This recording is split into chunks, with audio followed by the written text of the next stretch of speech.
Hey friends, let's grow some new neural pathways, yeah? So I first became aware of this when I quit drinking the first time round about 11 years ago. It's about 30, and I sat with my doctor and he talked about dopamine and creating new neural pathways and how you have to do something 10,000 times in order to create a new neural pathway. And I was like, well, I'm gonna have to stop drinking 10,000 times, aren't I? And he's like, yeah, you do. So I have used this practice in conjunction with Dr. Joe's work and meditating. So I've been pretty fierce about creating new neural pathways, and I believe that doing this stuff really helps calm yourself. When you find yourself in crisis, it's all good to go and meditate, but then you have to show up in your life, and it's really, really tough when you just cannot even make sense of anything. So art is a really great place to start. And we're going to start with henna, which I think is absolutely beautiful. It's been used for thousands of years by different cultures. It's a plant medicine, really. We apply it on our skin, and we use it. It's been used for rites of passage, birth, weddings, different ceremonies.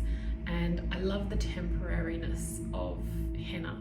It's not like a permanent tattoo. You can make the art to go with your mood, and that can be really helpful.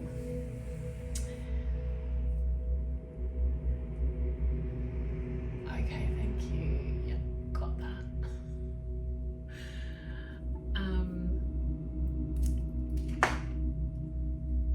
Henna is really, really, really easy to mix and make. This is not black henna, which is something else entirely, and I just will show you some pictures of black henna and what that is. If you come across a henna artist and you want to be hennaed, my advice is to ask them what is in their henna. Natural henna artists are super passionate about their art and what they're applying on your skin. And you know what, you should be too, because the black henna is full of chemicals and it can burn your skin. So there's like 3 or 4 ingredients we use for henna, and let's mix it up. Let's get going, guys. It is honestly so simple. I've got 30 grams of henna powder. Now this is the plant called Lawsonia inermis. It comes in this pack. Just get this. Now you're going to want to keep this stuff in the freezer. Keep it nice and fresh. And it's just crushed leaves of the plant. So pop that in there. Then we've got 2 teaspoons of sugar. Pop that in. Now this stuff, this is lavender oil. Now lavender oil is the safest oil for the skin. You can use eucalypt, cajeput. You can make a little blend. You have to make sure that the essential oil that you use has terp in it and also is very safe for the skin. So you wouldn't want to use any citrus. And you're going to want 10 ml of that.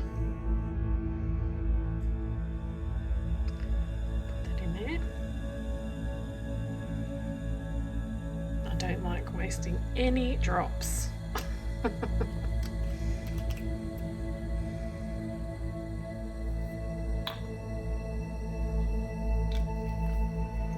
And now we're going to mix it up.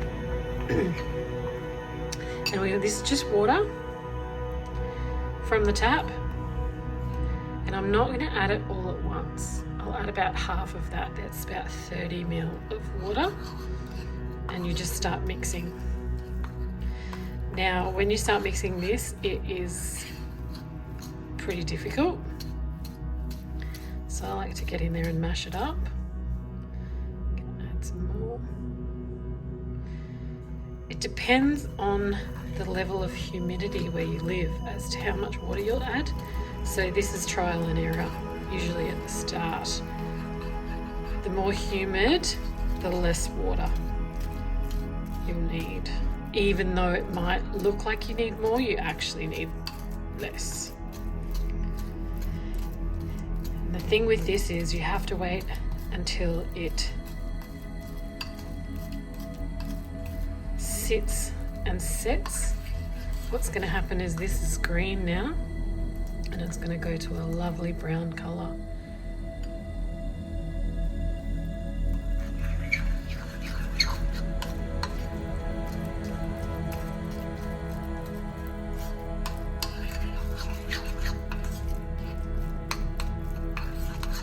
See, it's sort of like not fun to mix up.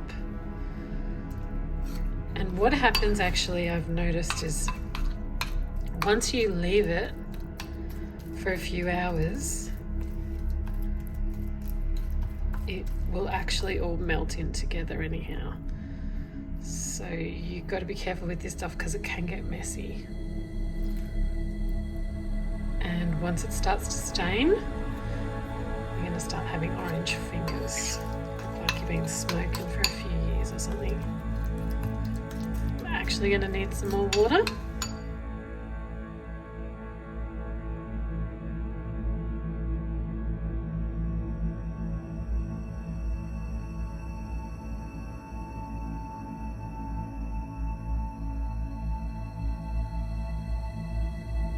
Now this looks really lumpy, but we're not going to worry about that for now, okay? I'm going to work on the consistency once it's set. So what we do is we cover it up. I'm going to cover it with some cling film and then put a towel around it, and then I'm going to sit it somewhere nice and warm. Actually, it's going to sit here because the sun's coming in. That's warm enough for us there. And then we're going to come back in about 3 hours and have a look at it.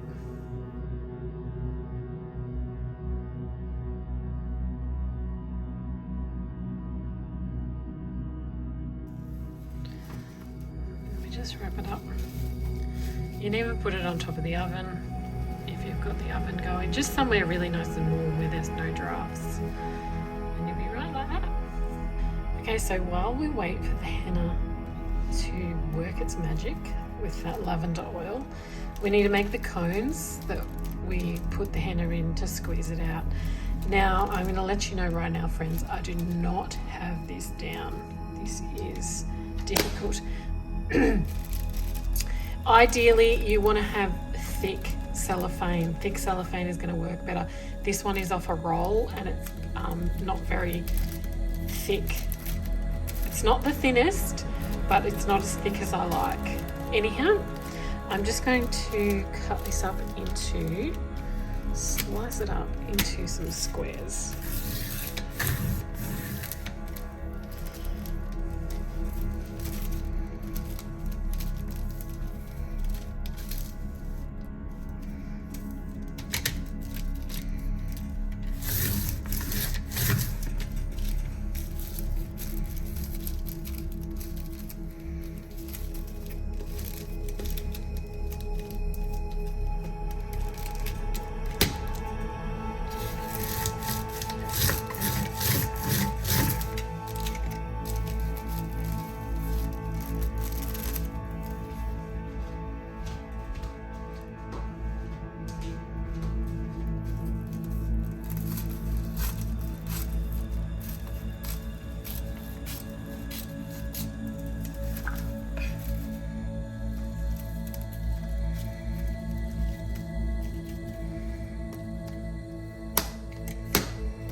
Okay, so these are actually rectangles. And what? 15 by 20, 25 maybe? 25. Anyhow, I'll show you how to do this now.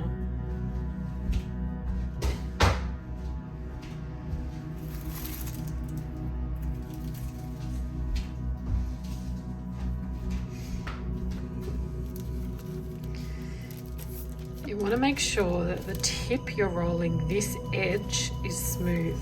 This edge got a bit buckled when I cut it, so we're going to use this edge. And what we do is I put my finger there and then I make a little triangle and I tuck it under and I roll it, and then you want to make this pointy, and sometimes this can go thin or thick. You want to have about 2 fingers width in there, and then get some sticky tape, pop it on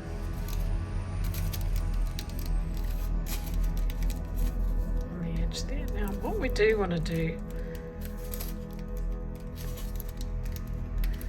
so there's one cone. Now we're actually going to snip that. Sometimes you can actually make the actual hole the size hole you want. You actually don't want a very big hole at all. So I'll have a go at doing one of them now to show you. Again, we're finding the flat edge there. Just hand there, make a triangle, tuck it under, and just roll it up into a cone. They can get super fiddly, guys.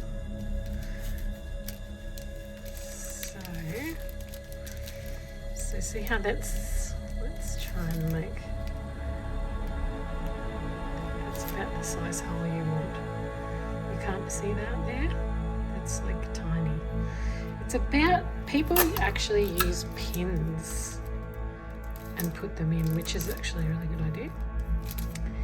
I've never had success with that. So see what happens when you go back to rolling it. You lose the hole. That's why I don't bother with it. The most important thing here, which you can see here if you look, and when you make them you'll see them, is this has folded over, but it hasn't folded over nice and cohesively and tight. That, I can't use them, they don't work. The henna comes all the way out here and it just doesn't flow very well. So let's try this again. Triangle, tuck it under. So I would prefer to concentrate on making this edge as flat as possible to that edge rather than having the hole, because I know I can snip that with a nice pair of sharp scissors. So we get a little bit of sticky there.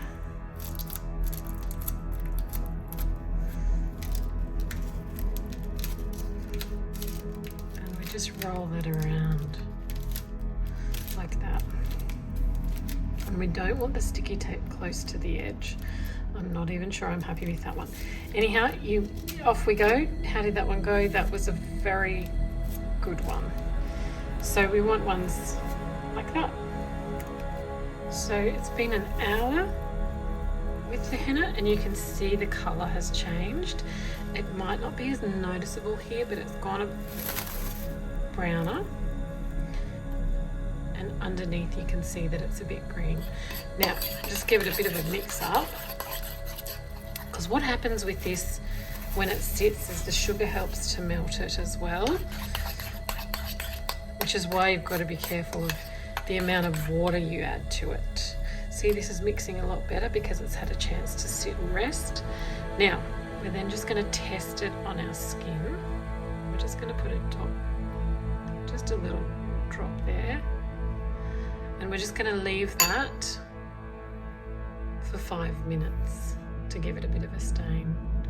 And you watch what happens. We'll leave that. I'm going to put a bit more water in this because you can still see the lumps, and one thing you do not want with henna is lumps.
Now, when it comes to the consistency of henna, this is a learned thing. It's very much by eye, by feel, by practice. Again, creating new neural pathways. So we're actually needing to practice things over and over again to check out how it works. But can you see, if I go up, it's very ribbon-like. And if I go across, this sits on top. It's not running everywhere. You can still see the form and the shape of that.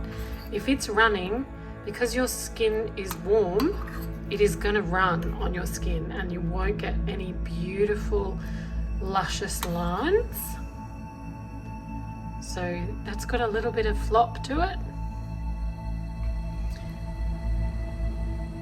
And when I do that, it's like a ribbon and it sits on top. That's perfect. Now let's have a look at this here. It's been a few minutes.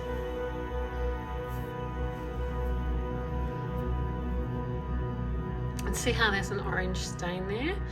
Well, I'm going to leave this for another 45 minutes to an hour and it's going to develop even more. So we're going to wrap it up again.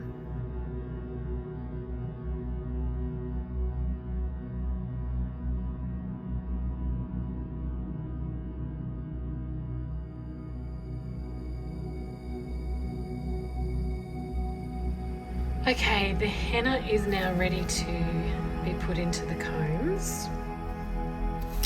So what I've done is I've mixed it up a bit more and I've gotten rid of the large lumps. Now, a lot of people do sieve their henna and I'll show you how they do that, but I'm not going to do that today. So I've just got a cup and I've got a placky bag to put that in. And what people would do is they would grab a stocking and then they would put it over the top and make the hole. And then they would put this in there and squeeze it out and it would be free of all lumps. However, mine is not lumpy. It's got a few little lumps in there, but I'm not going to worry about that because it's really not going to be an issue. Now, because the henna is so beautiful and the oil is expensive, I really like to try and get every last drop. So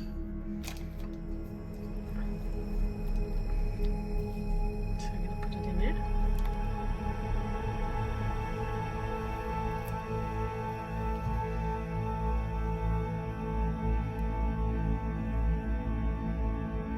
And you can see, like, first of all, it gets messy, but once you have it on your hands for like even a couple of minutes, your skin starts to turn orange, and that's when you know you've got a really great mix. So you start getting it everywhere. You can see the orange dot that I did. It's developed even further, and it was only on there for a few minutes.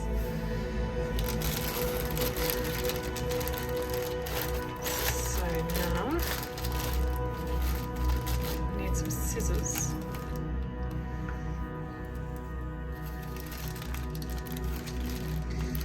You just want to snip a little hole there.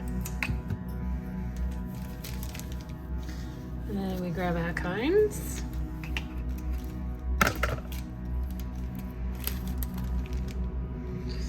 And we do the best job we can at squeezing some in there.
Okay, now what we need to do is close these up. Now these are notorious for leaking on me, so I always use a lot of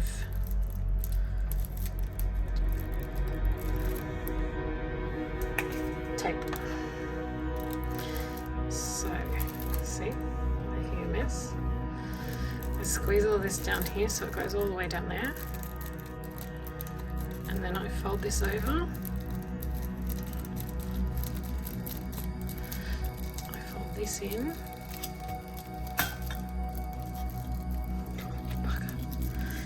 And then I squeeze it all down there, right? So we get it nice and tight in there. And we're wrapping this up nice and tight. I'm telling you, if you do not do this, you will have henna squeezing out the top of here. So then I get this.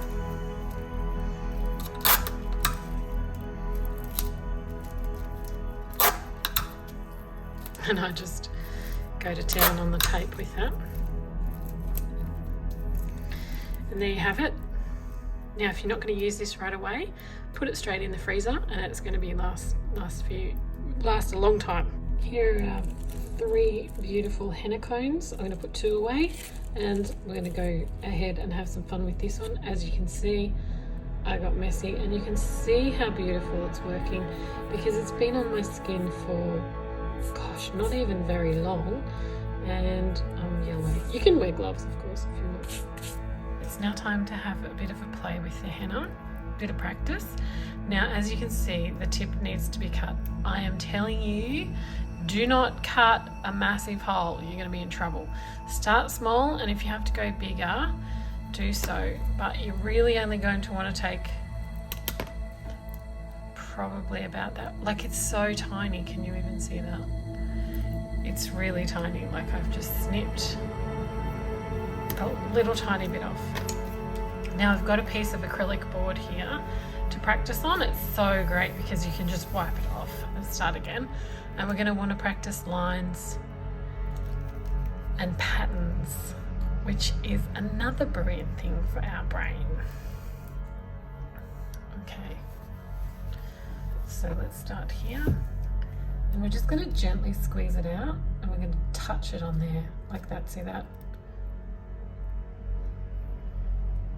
We're gently pressing out, and we're just practicing making spiral dots. And then if we just tap it to there and pick it up, it's stringy enough that we can do these beautiful long lines.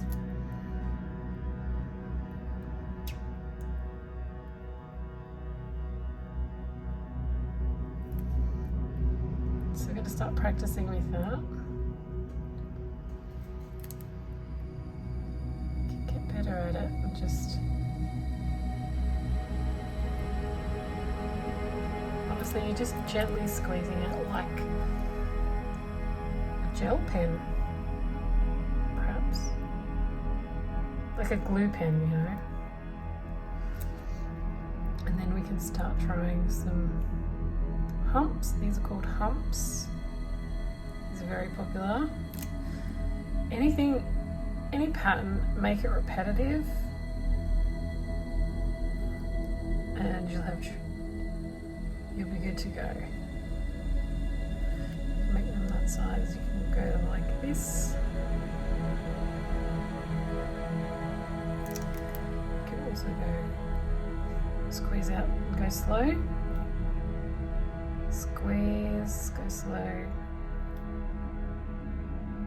Squeezing. This is a chance for us to calm down, to check into the void, and to forget everything else that's going on around us and inside of us. They progressively got bigger. We can make some petals.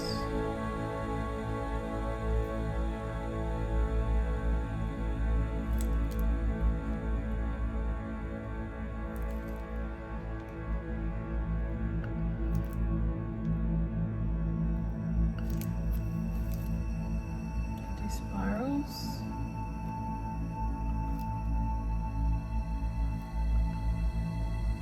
all just practice. We're not looking for perfection, my friends.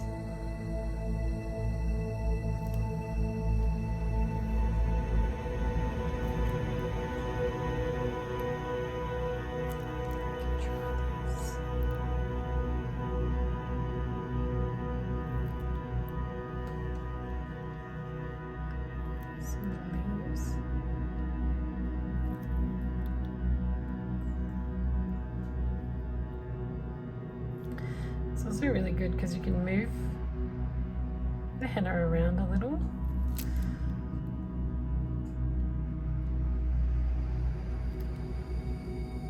You can start from there.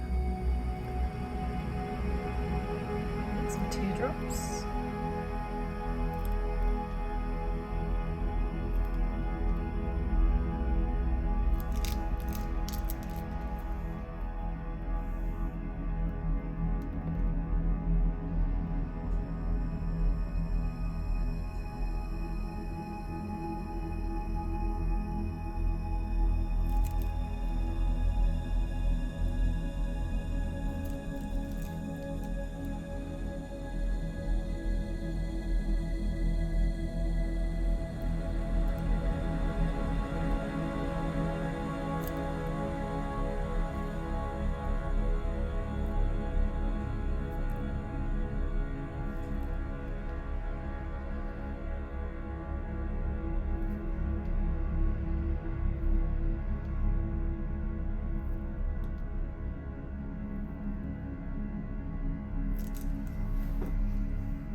Sit there and practice.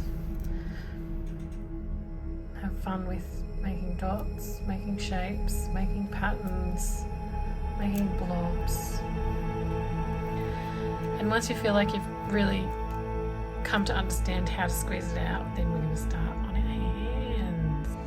Okay, so we are going to have a go at doing some henna. I've got a little bit of tissue paper here. And what that will do is you might find the tip is clogged, so you might have to just squeeze that, and it's also really good to clean up any little drips. So if you're right-handed, you're not going to want to start here and go all the way up. You're going to want to start here and go down, and otherwise you're going to get into all sorts of trouble. If you're left-handed, I dare say it would be the same. So always start from the forearm going down. It's very, very easy to make things messy. Now, if you want to prep your hand beforehand, you can wax or shave. This is a bit hairy here, and you'll find that the henna doesn't sit flat. And you also want to make sure that you don't oil your hand, because the oil will impede the henna taking from staining the skin. Now there are so many, so let's start here. Now I'm going to give you an example of what it is if you start doing a line on here. Now you will see that is not sitting on the skin. See there? And all up there. It's so, what we'll do is we'll just take that off to start with. See how that's already made a stain? And I just wiped it off. It's pretty incredible stuff. So, if I'm to go on a piece of skin that doesn't have any hair, you watch how easy and beautiful this goes. See, that sits on there. So I'm just going to take that off really quickly.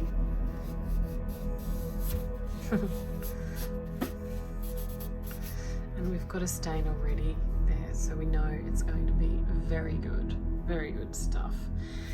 So if we're on here and we're going through here, you just have to go confidently pressing onto the skin. It's actually not pressing on the skin, it's just very gently like that.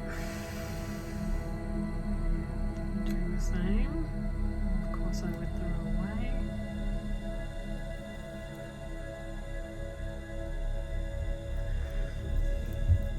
Okay. repetition in henna.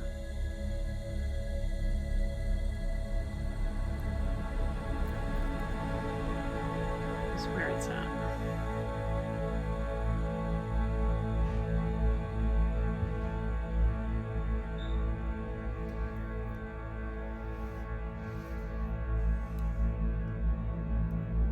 And it's just simply squeezing it.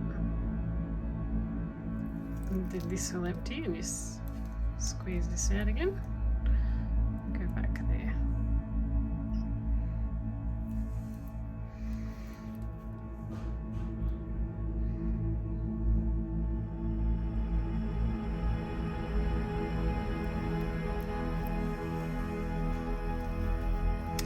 Now this is a little bit closer. What I'm going to do is get a clean tip, make sure I haven't pressed any out, and then I'll just go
this has been about 45 minutes, and you can see in some places it's still very wet.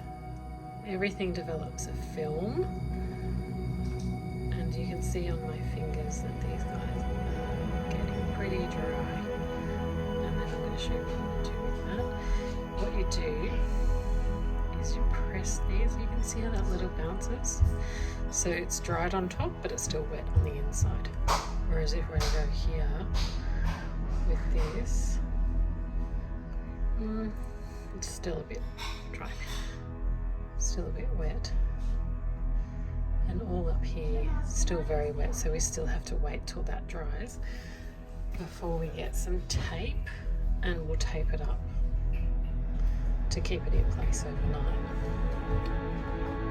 Okay, so I've cut up these bits of tape to go over here, and this will protect it in the night.